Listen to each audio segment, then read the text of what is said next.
I'm Sophie Volpp, Chair of the Center for Chinese Studies.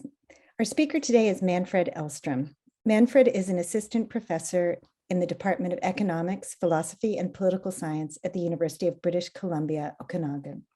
He is the author of Workers and Change in China, Resistance, Repression, Responsiveness, and his work has appeared in China Quarterly, Journal of Contemporary China, Industrial and Labor Relations Review, and British Journal of Industrial Relations. Our discussant today is Kevin O'Brien.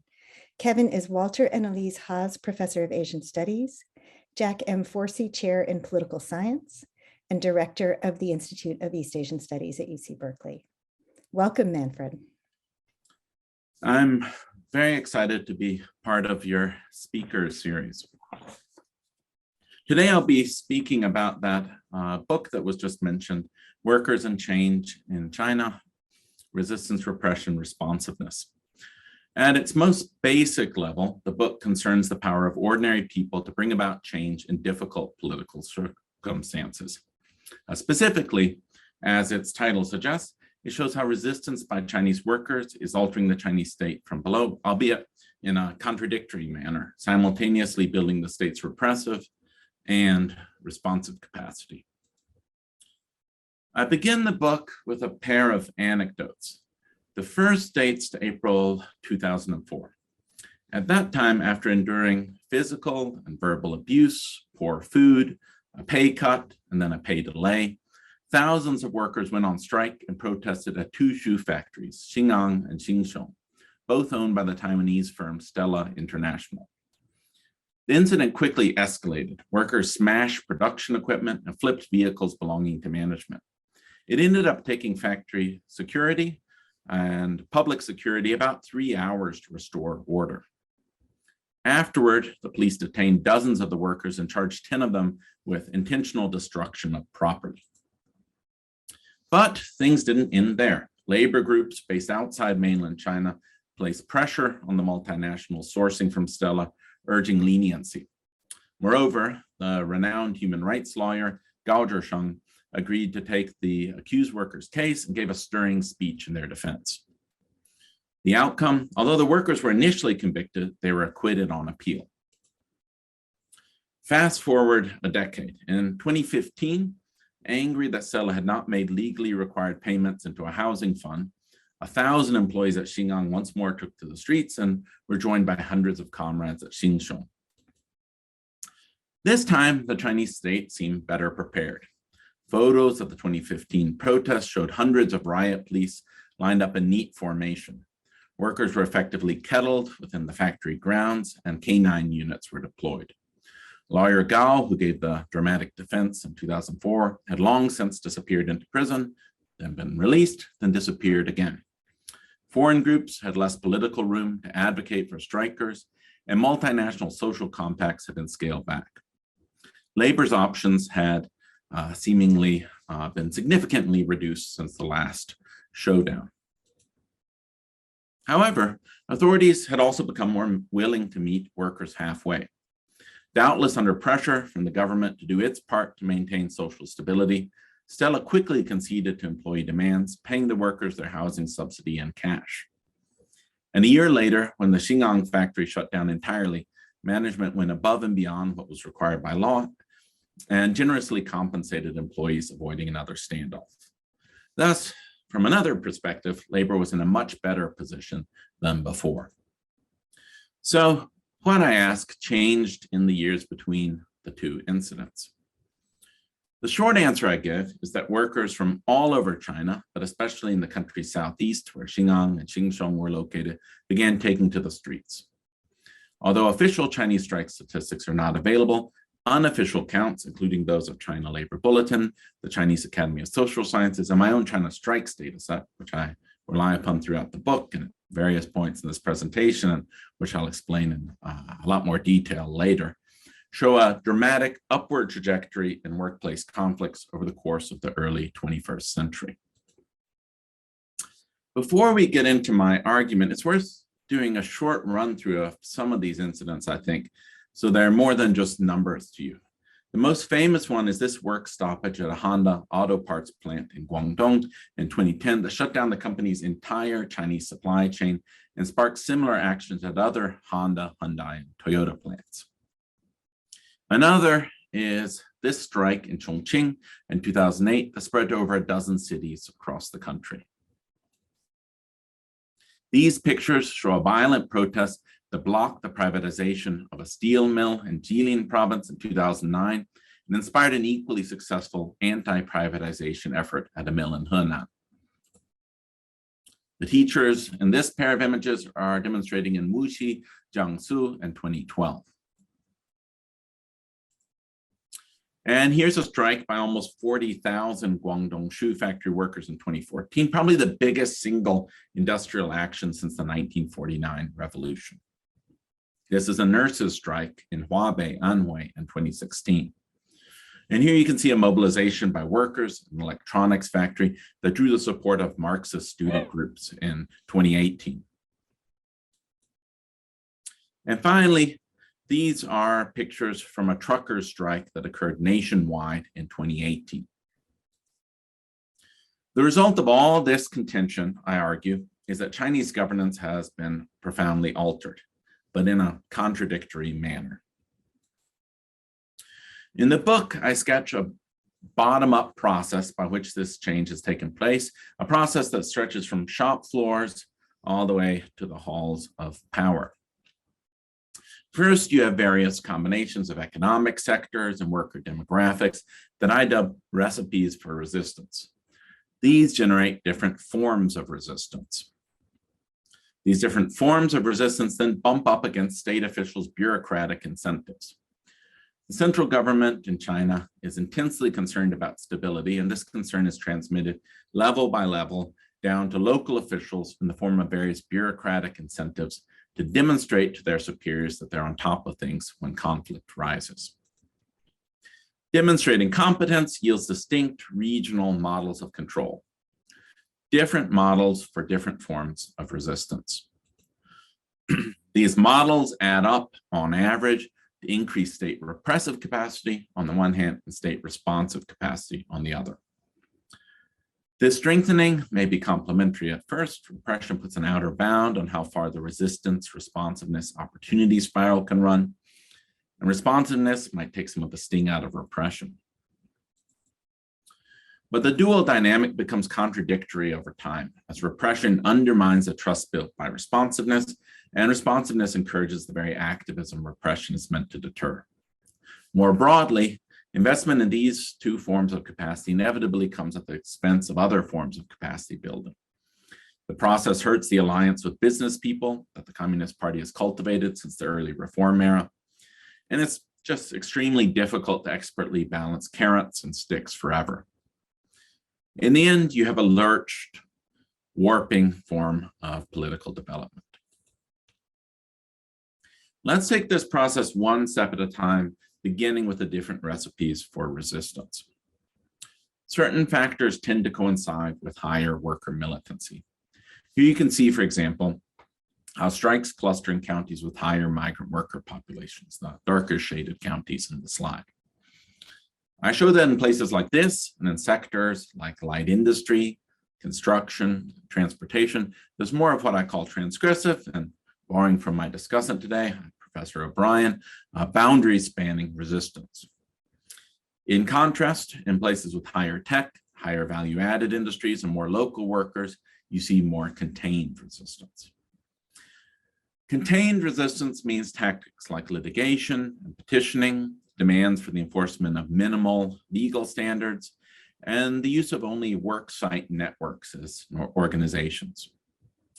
Boundary spanning means strikes, protests, and riots, calls for wage hikes beyond minimums, and the involvement of legally oriented labor NGOs. And transgressive resistance finally means especially disciplined or cross worksite strikes, pushes for things like union reforms, and coordination with more movement-oriented labor NGOs, sympathetic student groups, and others. Next, these different forms of resistance meet the bureaucratic incentives felt by local cadres to demonstrate to their superiors that they're on top of things.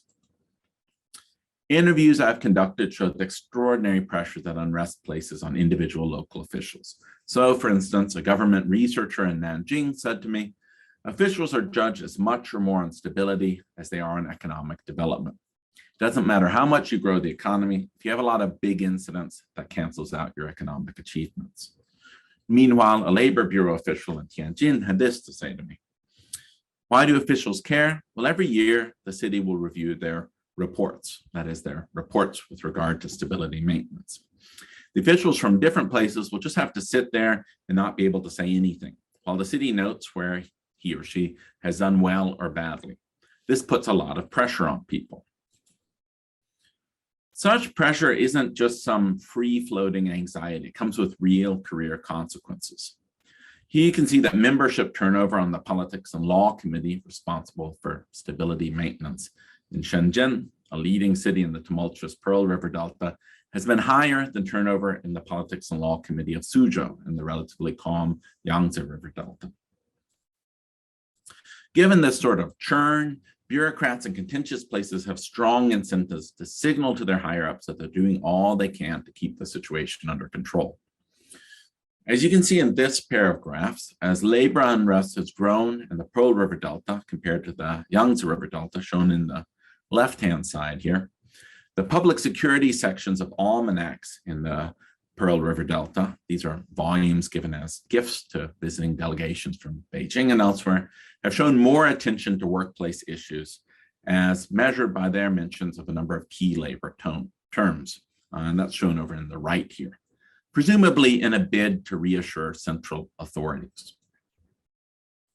But local governments don't stop at reassuring messaging. They take action via their different arms, the public security apparatus, the official trade union, the labor inspectorate, etc. Sometimes these arms coordinate closely, other times they each do their own thing. But regardless of the precise fashion, the various actions taken congeal into distinct regional models of control.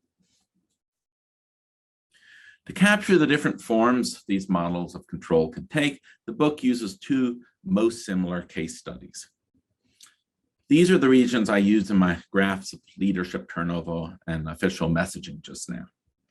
Jiangsu's portion of the Yangtze River Delta, or the YRD, on the bottom here, and Guangdong's portion of the Pearl River Delta, or PRD, shown on the top.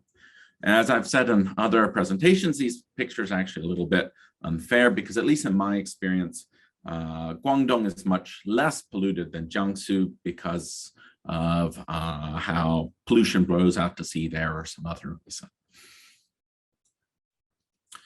The YRD is located in China's central coast, the PRD in the country's southeast. The two regions are, of course, not carbon copies of each other, but they're arguably more alike than any other two regions of China, at least with regard to the factors usually treated as significant in research on Chinese labor issues. So here are the rankings of the YRD and PRD's respective provinces, Jiangsu and Guangdong, relative to all other provinces on those factors: GDP, GDP per capita, exports, total foreign investment, and number of migrant workers. As you can see, the places are never more than 3 notches apart, and on 3 of the 5 measures, they trade first and second place. Nonetheless, they differ dramatically with regard to their levels of worker militancy. This graph shows the average number of strikes, protests, and riots per capita over the past decade for all provinces. The PRD's Guangdong is far and away the leader, whereas the YRD's Jiangsu ranks somewhere in the middle. And nor is the difference only one of worker tactics. Similar dynamics can be observed with regard to the kinds of demands made by workers and the kinds of organizations they involve in their activism. I demonstrate how in the Yangtze River Delta, where unrest generally takes the form of contained or at most boundary-spanning resistance, the approach pursued by authorities can be characterized as preemption, caution, and nudging, or what I call an orthodox model of control. While in the Pearl River Delta, where unrest takes a boundary-spanning to outright transgressive form, the approach taken can be characterized as reaction, experimentation, and crackdowns, or what I call a risk-taking model of control. More specifically, Jiangsu officials carefully monitor workplaces, nipping burgeoning disputes in the bud, but only pass the most incremental labor laws that simply tweak national policies, while allowing their branches of the state-controlled trade union federation to focus on old state socialist era welfare functions. Businesses are prodded into line with things like a harmonious enterprises initiative, and labor NGOs are given government office space and steered away from sensitive issues. In contrast, in Guangdong, officials don't try to head off each and every conflict. There are simply too many of them to try to do so. Instead, in recent years, they've passed pioneering labor laws that have come close to recognizing a right to strike and have contemplated, but not passed, laws that would insert workers into core corporate decisions. Especially since 2010, the region has supported direct elections for the heads of enterprise level unions, something long mandated by law, but rarely implemented, and conducted exercises that come close to approximating real collective bargaining. At the same time, the Guangdong government has come down hard on labor NGOs, jailing leading activists for extended periods. And ordinary strikers, and particularly high-profile incidents, are increasingly beaten and detained. Some quotes from my interview should give you a better sense of what I'm talking about. So in the orthodox Yangtze River Delta, a labor official had this to say to me about the local legislative process. Our work style is to first look, second, move slow, and third, only later put something through.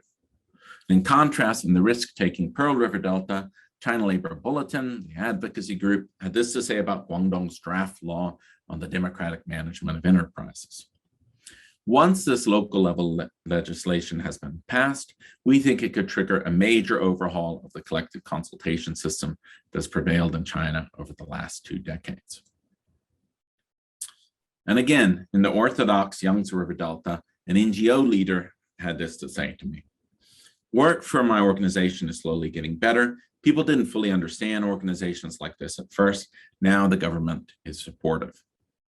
In contrast, in the risk-taking Pearl River Delta, an NGO leader said, I was just forced to move my home again. I can't find my office, so they make me move my home. In fact, I don't really have much of an office anymore. These regional models of control, I argue, then add up with the long-term result of more repressive and responsive capacity. To measure repressive capacity, I use provincial level figures on spending on the paramilitary People's Armed Police, a force that's focused on containing large-scale public disturbances, not everyday crime fighting. Here you can see that such spending has risen, whether by the central government or at a regional level.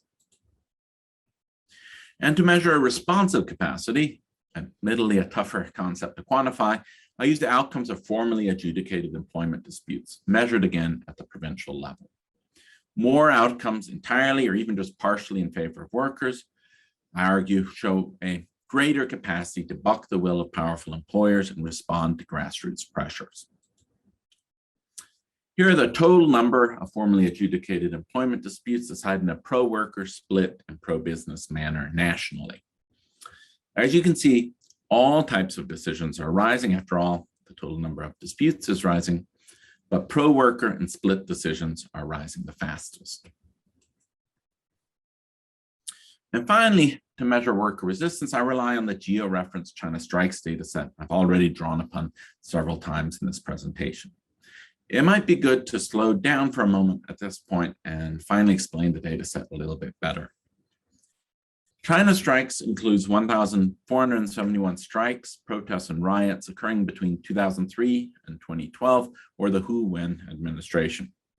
Here you can see the incidents mapped at different levels of aggregation.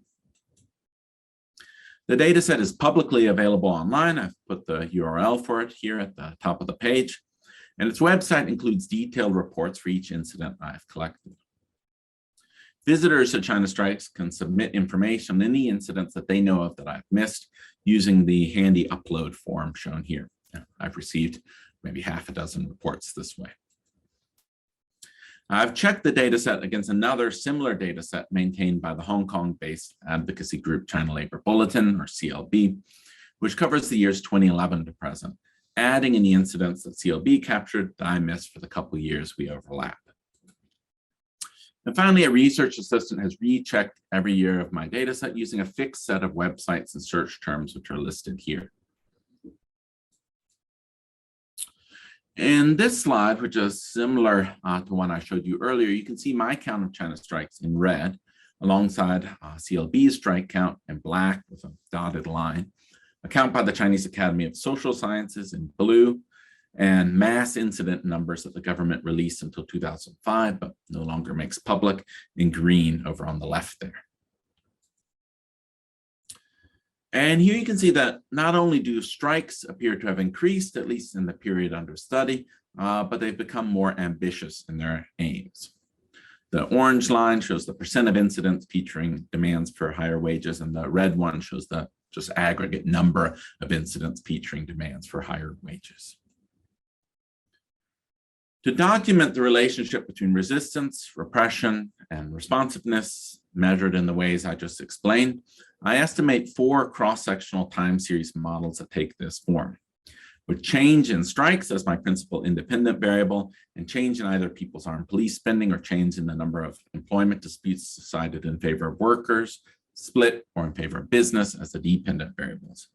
I use the change in these variables because a Fisher type unit root test found evidence of non-stationarity in the series, meaning there are secular increases in the series that might lead us to see a relationship between them where in fact there was none.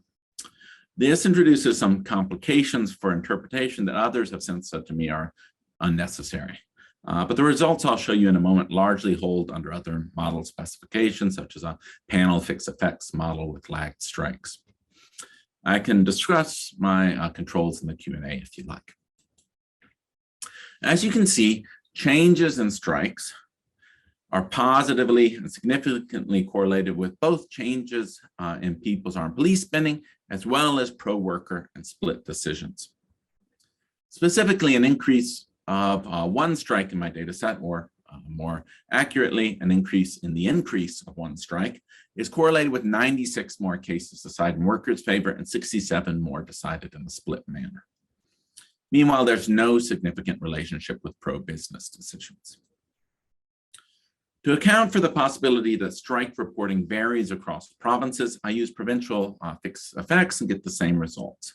And meanwhile, to check whether there might be some reverse causality at work, I use an Ariano bond estimator, which includes a lagged dependent variable and instruments on past values of the independent variable. And it shows some evidence of feedback for pro-worker and split decisions.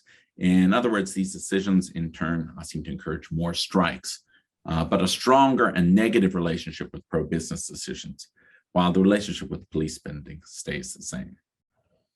And last, I've dropped some especially influential observations, such as those from Guangdong, and this doesn't change the outcome. In sum, my results are robust to a number of different model specifications.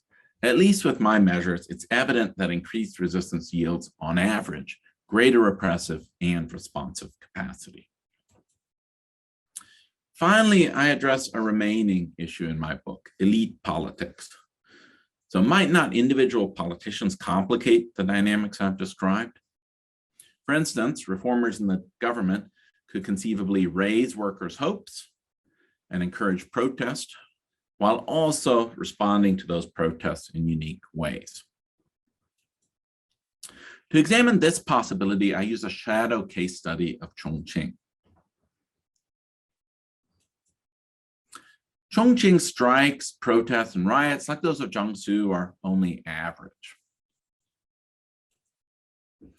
But the provincial level city is a dynamic, up-and-coming place, and Chongqing's leaders during the period under study, the liberal Wang Yang and the then left populist Bo Xilai, were extremely influential and had reformist reputations, albeit of very different political stripes.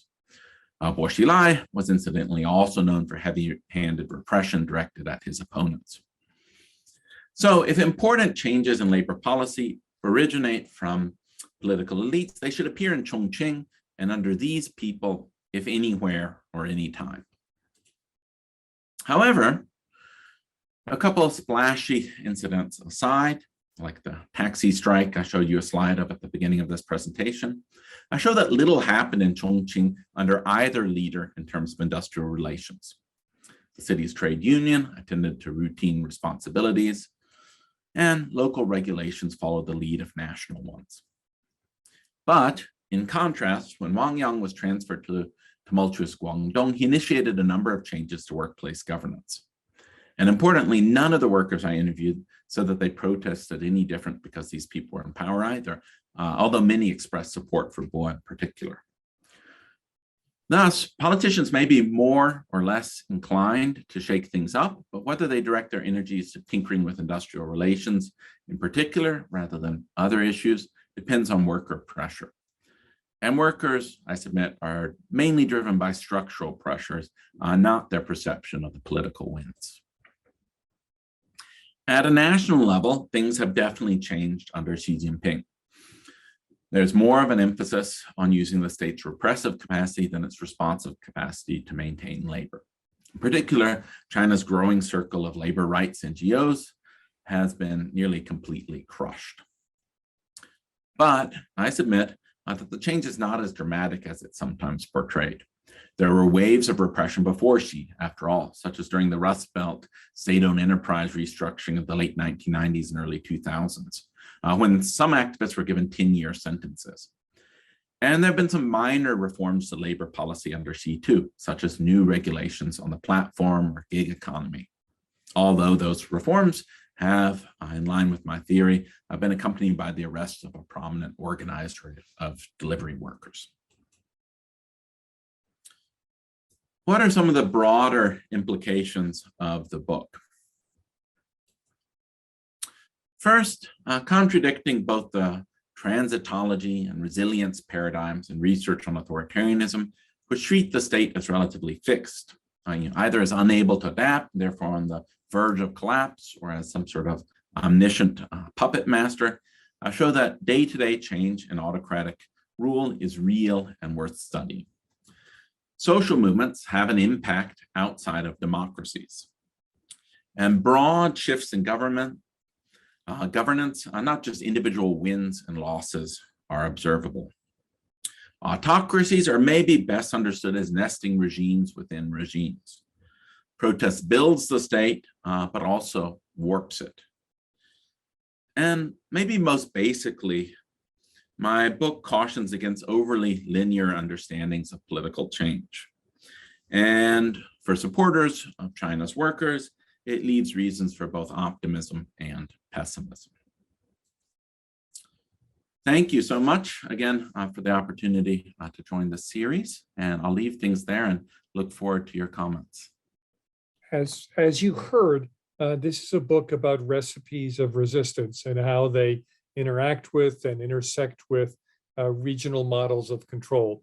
The picture we come away with is one of a state that is developing both more repressive capacity and more responsive capacity as officials react to different kinds of resistance in predictably different ways. It's a story of bottom-up change rather than top-down repression.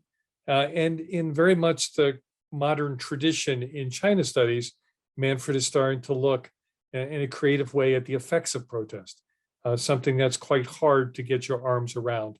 I think of Christopher Urland's book as another example of someone who's thinking about how we can show the effects of protest, which is never that easy. Origins, dynamics, we can talk about. Effects is much harder. He tries to take us away from the puppeteer image implicit in the authoritarian resilience literature and also in the literature on protest in China. I know when I teach my class on collective action in China, sometimes it just seems like the state has it just right. It's pulling everything off. It's managing tensions. Nothing is going wrong. There really is this magnificent puppeteer behind everything, making sure that the porridge isn't too hot or isn't too cold. He's trying to take us away from that, from a very basic functionalism that exists in a lot of studies of protest, where when we think we're talking about protest, we're really talking about the state. His is a story of authoritarian evolution and adjustment to challenges, of preemption, caution, and nudging in Jiangsu, and risk-taking characterized by reaction, experimentation, and crackdowns in Guangdong. He brings together in another very contemporary fashion, something that we're starting to see more people do, the study of protest and bureaucratic politics. And I think that's an important feature, that it comes, we're looking at protest, but we're also looking at how it's mediated and understood and reacted to by officials. In an important sense, popular pressure makes the state, or maybe more precisely, would say popular pressure makes multiple states, at least if we consider responsiveness and repression to be two of the major functions, or at least the key features of an authoritarian state. And then interestingly, and this is where I'll get to my first question, he argues ultimately this dynamic that we're watching here will warp the state. And I guess what I'd like to ask about first is, isn't this to some extent, could we go back to the old functional story about the porridge not being too hot and too cold, but just right for this particular situation? I have a sense like if you talk to Chinese officials, they would read his book and they'd say, it's exactly right. It's a really difficult situation, a hard situation it is, and we're managing just as well as we can. And it's really different doing it in Jiangsu than doing it in Guangdong. So maybe adaptation is working. And I think that's what some people would say. And I would like to hear more about why he thinks this is warping. So if he could tell us more about the suboptimal choices that this leads to. And in the book, he mentions a recent influential book by Vivian Hsu and Patricia Thornton, who bring up some of these questions. Why is this costly, what they're doing? Why does it leave labor unsatisfied? Why does it take the state away from other tasks that it should be engaged with? Couldn't it be doing these other tasks as well?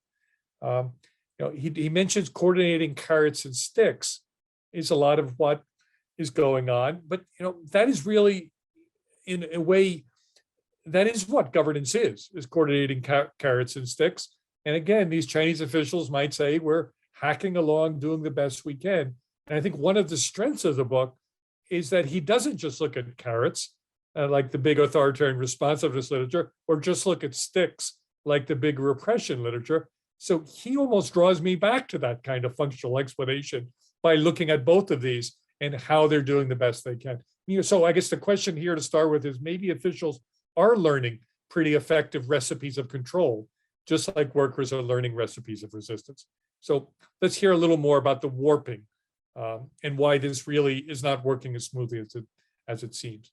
I guess the second question I would have is if he could place the work, does it a little bit in the book, and we could maybe hear more of a bit now in relation to other students of labor protest, particularly two who focus on regional variation. And I'm thinking of Berkeley's own Qingquan Li, who came out of our sociology department and is now at UCLA, and Bill Hurst, who came out of our political science department and is now at Cambridge.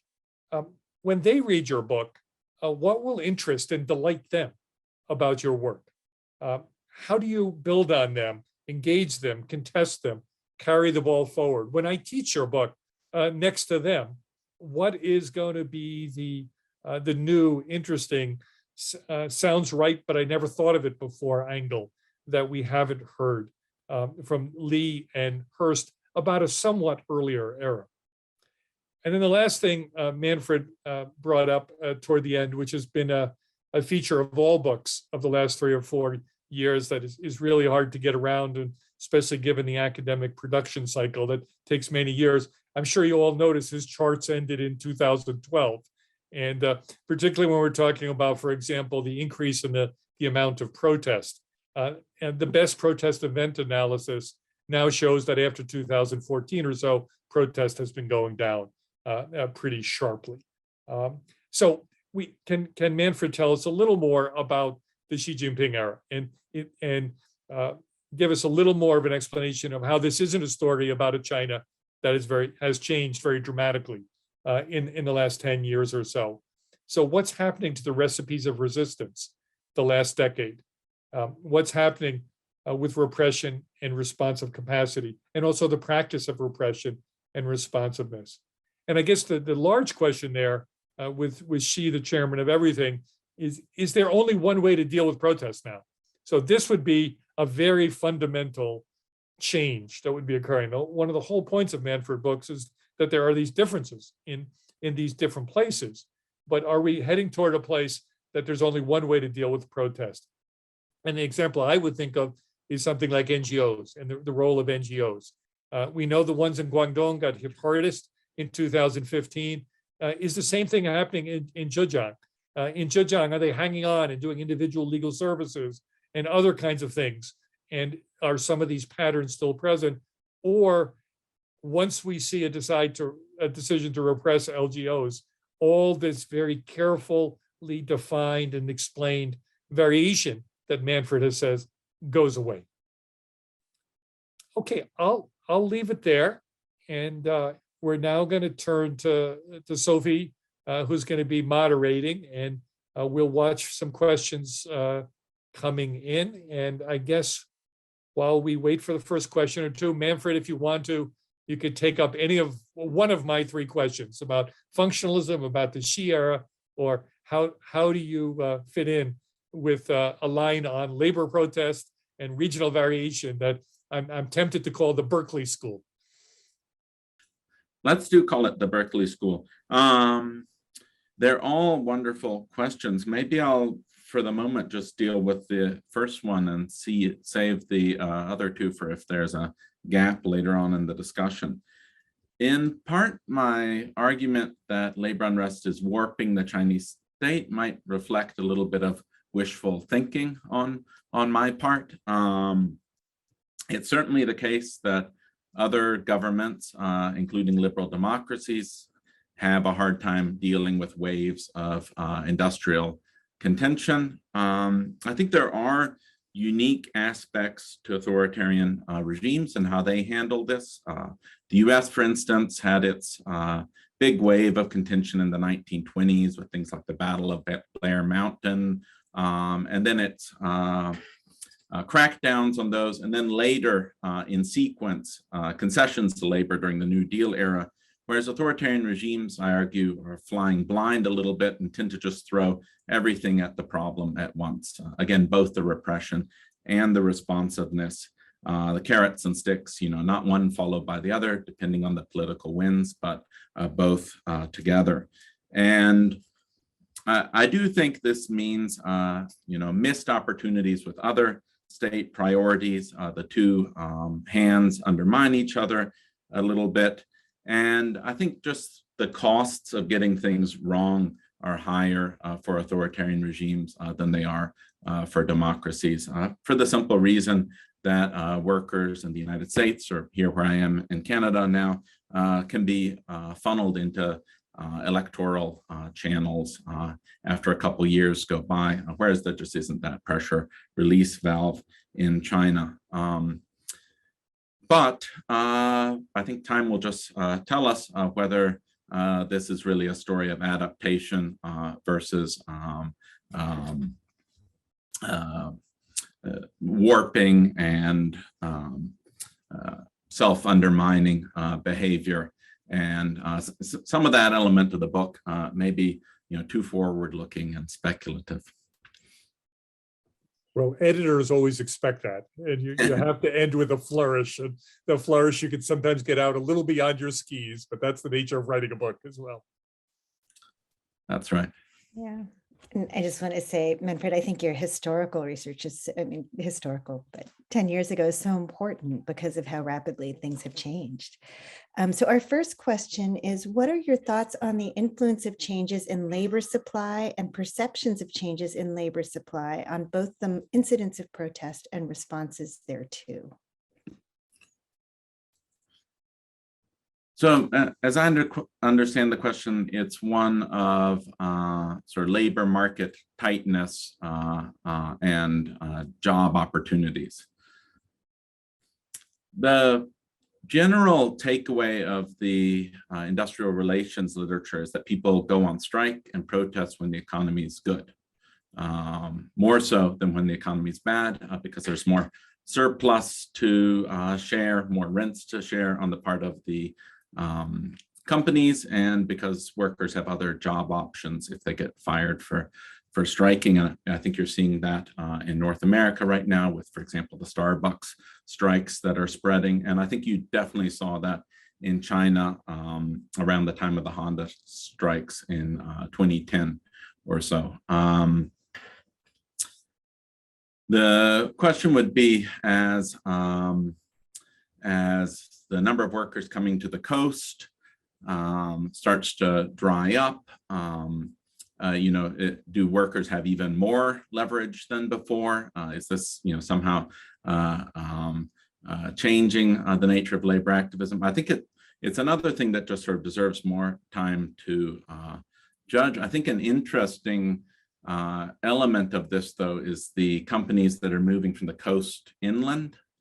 So I did a little bit of interviewing of workers who had followed those companies from Guangdong back to Sichuan, and were working closer to where they grew up, able to see their kids in the evenings. And I tried to sort of pry at whether this dynamic made them more or less likely to protest. You can kind of imagine reasons for both. And uniformly, they said that they'd learned a lot of valuable lessons on the coast, and described incidents where they'd blocked factory entrances, or if I'm recalling correctly, taken a boss briefly hostage or something like that, and said that they'd be more than ready to do that again if the need arose back home. So far it hadn't, but they stood ready. And that sort of suggests to me that one out of these labor market pressures, namely sort of shifting capital inland, doesn't provide a solution to labor unrest for the government, but it remains to be seen. So our next questioner says, it's a fascinating talk. Thank you for the presentation. In the last part of the presentation, you outlined regulation to the gig economy undersheet. I'm wondering what implications to your argument would you expect coming from the proliferation of the gig economy? Would it possibly diminish variations in repression and resistance throughout China?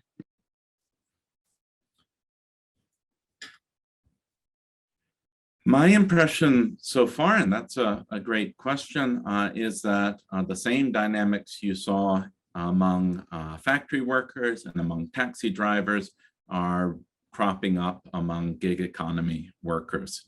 So you've had some coordinated strikes by gig workers. You've had at least one really tragic incident of self-immolation and protest against these companies. And there's been some great research done just in the last years about how some of these platforms are very vulnerable to coordinated action. So the food delivery companies, for example, subcontract to small companies composed of smaller groups of workers in little hubs for delivering food. And workers, staying home for a couple hours downgrades those hubs relative to the food delivery company, so they can exert a lot of pressure easily on the system, and do so. If I can use this as an opportunity to deal with Professor O'Brien's third point about the Xi Jinping era, I think this gig economy activism shows how much these patterns of repression and responsiveness hold even today. So in the last couple of years, the government's moved to regulate the gig economy in some, I think, meaningful ways, ways that go beyond efforts we've seen in North America, for instance, trying to push these workers to be something more like real employees as opposed to independent contractors. And it's hard for me to imagine that's not a result of some of this activism, right? And at the same time, as I mentioned sort of in passing in my talk, they've arrested someone sort of popularly known as Meng Zhu, who was sort of a key organizer of these workers and have cracked down on strikes there.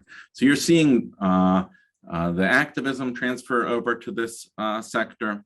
and you're also seeing the repression and responsiveness crop up again, even though this is, socialism in a new era, and we've got a new person in charge. In terms of sort of broader, and this is just sort of continuing in response to Professor O'Brien's question earlier, sort of broader strike rates, I think it's really hard to say what all these changes have done, in part because the data is just not reliable. So my strike set, like I mentioned, just goes through 2012. China Labor Bulletins goes up more recently, but around 2016, 2017, they lost a lot of their sources of incident reports, and I believe sort of changed some of the ways that they track incidents as well, their sampling strategy. So it's a little bit hard to tell how much is sort of reporting, or even people not posting on social media and stuff about their incidents, and how much is a real slowdown. My guess is it's a little bit of both, because we do see this slowdown in activism in other areas of Chinese contentious politics, but I think it might be overblown as well. So our next question is, Manfred, in comparing YRD to PRD worker activism, do you find differences in employer behavior? For example, what kinds of labor standards were in place, how managers treated workers, etc.? Others have done more research on this, such as with surveys of migrants in both regions. And they show in a number of regards that the Yangtze River Delta has better employment conditions than the Pearl River Delta. It's not across the board. If I recall correctly, healthcare, for instance, is a sort of glaring exception to the rule.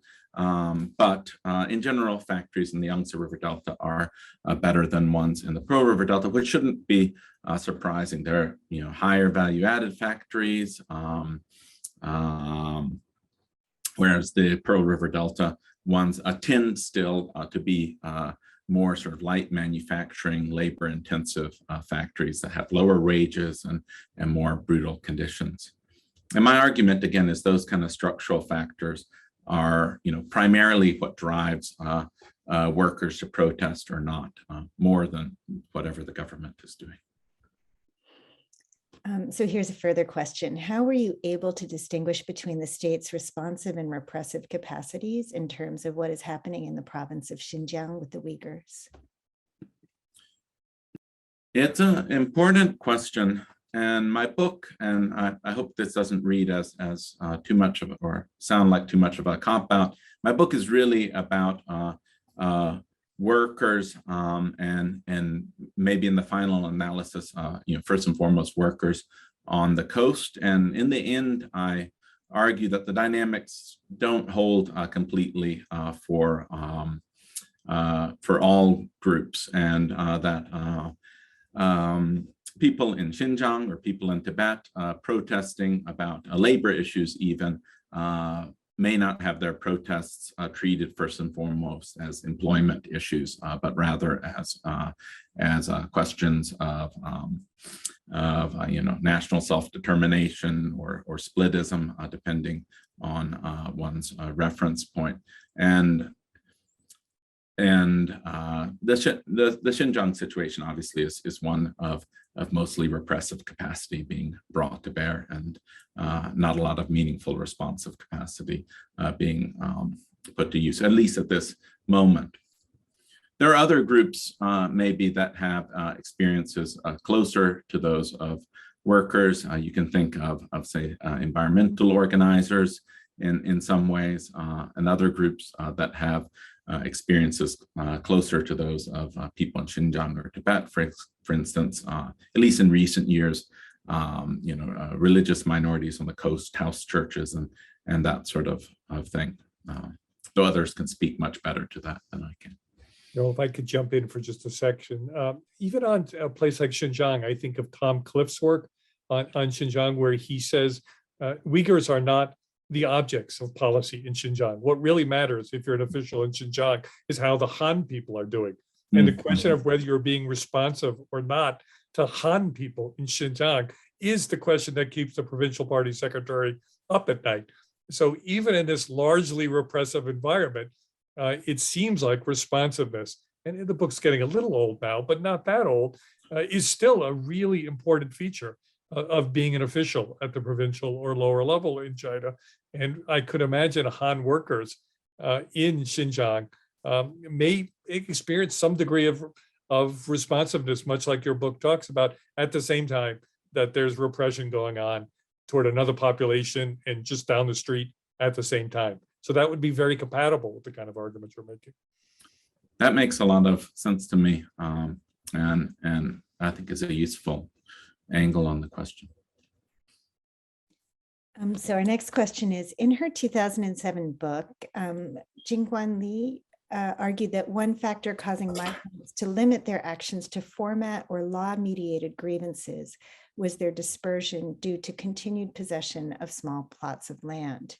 This possession is declining, generating the emergence of a layer of former peasants no longer holding ties to land.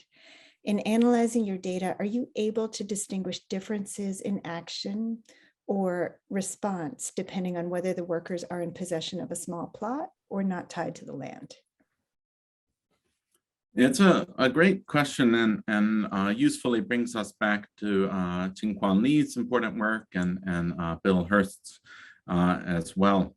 I can't distinguish that in my quantitative data. I can't even generally distinguish whether the people involved in a given incident are migrants or locals. But I think the change that the person who raised that question describes is an important reason for why I see different dynamics from Li and Hurst writing, a decade before me and doing their research more than a decade before me.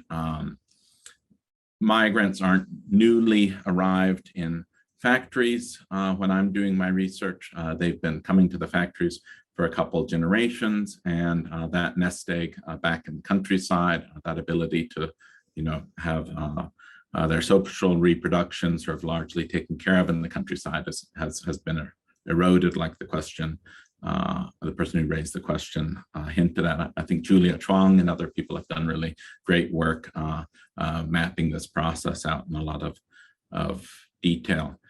The big change between my book and those of Li and Hurst, beyond that, I think I'm fundamentally looking at the impact of protests rather than the reasons people protest or the different ways that they protest, is that migrant workers are sort of the central protagonists by the time I'm doing my research. Whereas when they were doing their research, you have these sort of two distinct stories of state-owned enterprise workers, with a foot still in the old state socialist era, and migrant workers with these rights-based claims. There is still state-owned enterprise activism. There have been, dramatic protests in mines up north and elsewhere, but I think the sort of two stories are converging. And although, again, I can't, say for a given incident whether migrants or state-owned, old local workers are involved always, I think the sort of general trend is toward migrant workers being the main actors in this contention. And again, the stats show a sort of general correlation between migrant worker density and strike activity, all else equal, and a negative one for state-owned enterprise density. I'll keep plugging Berkeley a little more here, because Julia Chuang is, of course, a product of our sociology department, and Liz Perry taught here. I was her revolutionary successor back in the late 1990s. And it brings to mind Liz's work as well on skill differences. Now, she was mostly talking about an earlier period, some of it before 1949, but some of it afterwards as well, too. Do you find, and is your data amenable to finding differences between different kinds of workers, even particular migrant workers now? There are lots of migrant workers who are real estate agents and who are doing skilled work. It's not the archetypal working on a construction site migrant worker we thought of a long time ago. So I think if Liz was here and thinking about the continuities across the whole 20th century, she might be asking about skill differences, which was always an important issue in her research. As I recall her argument about Shanghai, skilled workers played an important role in sort of leading activism in ports like that. And the general pattern I see is that in industries that require less training, there's more activism now. And in the industries that did I put that right? In industries with more training, there's less activism. In industries with less training, there's more activism. So it's at this point, it's really not the more highly trained workers, the workers with computers in front of them and such that are leading the activism. Although, you know, some of that crops up in the data set and sort of more sort of white collar things like, you know, people working in a car dealership's shop floor and that kind of thing. And bank employees do go on strike. The leading edge really is people with less training. So construction workers, taxi drivers, garment workers, people in those areas. Maybe an important exception maybe is auto workers who have gone on strike in big numbers and are quite skilled. Manfred, you'd mentioned that you could discuss your controls more in the Q&A, and I wondered if you're willing to do so. So I try my best to not just have a series of sort of kitchen sink regressions where I throw everything that I can measure into the mix, but try to just control for things that have come up in the literature already as important. So I control for number of migrant workers. I control for the state sector somewhere, of course, for the population of a province. I control for the trade unions presence in a province. And as best I can, using a list of labor NGOs that I got from China Labor Bulletin, I control for the presence of labor NGOs. A couple other things too, you know, GDP, that urbanization, some of those things. And the logic with all of these are that these are things that could both spur unrest and sort of shape the state's reactions to it. So for example, it's possible that workers in an enterprise with a trade union, they might not feel empowered by the trade union to protest, but maybe they, you know, expect their protest to go further with a trade union branch there, you know, have a little bit of a hotline to the government in that way. And at the same time, the trade union might, you know, yield a different response as they expect to their activism. So it could kind of confound the relationship. And so that's why I add something like the trade union in there. They're all kind of crude measures based on yearbooks that have, you know, all kinds of inaccuracies you can imagine. The trade union in a given province has every reason to inflate the number of union branches it's established, but I guess the working assumption is that these biases are fairly constant across provinces and across time, or at least aren't big enough to really throw things off. You began, go ahead, Kevin.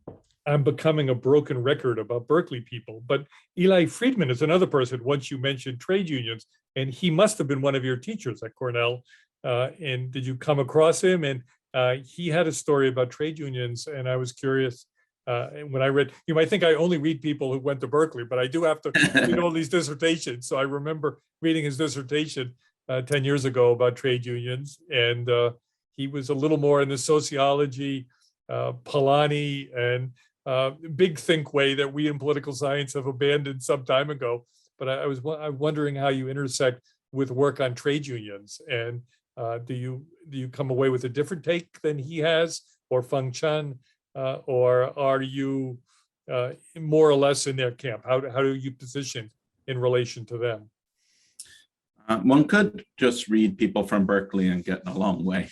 So you can be forgiven for that when it comes especially to labor. And well, that's China. Burvoy, right? Burvoy's influence is very strong here. So. Yes.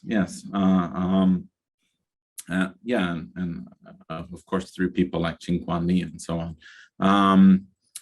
Yeah, Eli's a good friend and was on my committee, so my research probably shows some of his influence. As a sociologist, he has much richer theory than I bring to bear on the topic in my book. I think we're not dramatically in disagreement, or rather we're largely in agreement. I think fundamentally he sees workers and the state, or workers and the state's trade union in sort of a stalemate.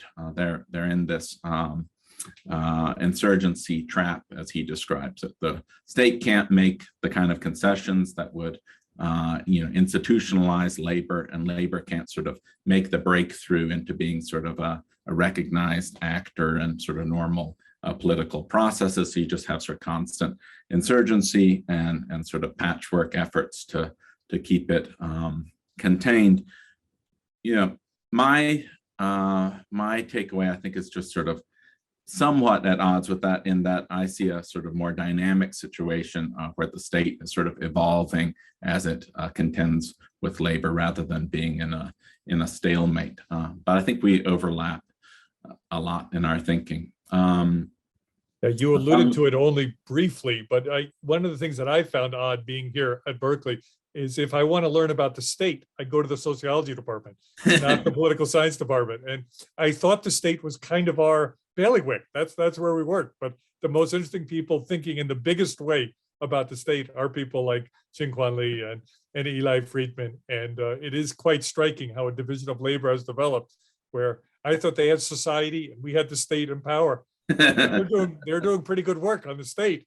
And many of us seem to be working at a somewhat different level than thinking about great theories of the state. And you could not identify yourself as being out of a tradition of Weber or Marx if you were in political science. But if you were in sociology, at least Berkeley sociology, you could definitely talk along those ways. And I think made it that's very right. refreshing to be on these sociology dissertation committees over the years. Sophie. Manfred, you began with this very beautiful phrase.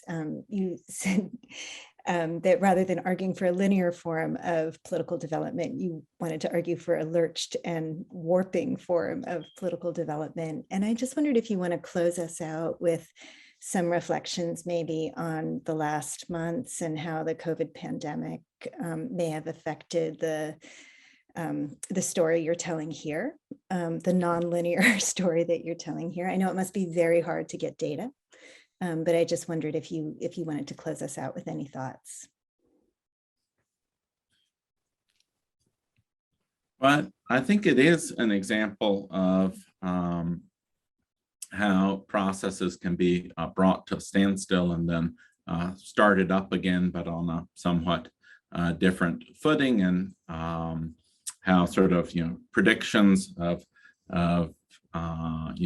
forward movement, either for workers or for the government's ability to manage industrial relations, can be sort of thrown up in the air and have just a big question mark put on them, just because the sort of basics of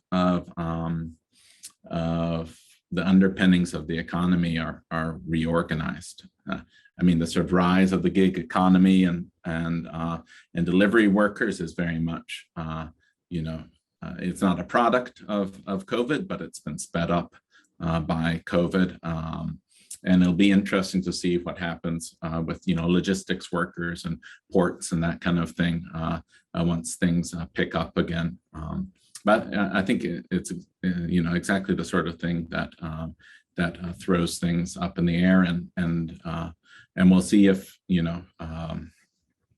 it strengthens workers' hands or those of the state, where it sends things. Well, thank you so much, Manfred and Kevin, for this fascinating discussion. I'm so glad you could join us today. And thank you for coming, everybody. Please join us next week for a talk by Sean Xianglin Lei of the Academia Sinica on the dawn of science as cultural authority in China. Thank you and good night. Thank you, all of you. Thank you.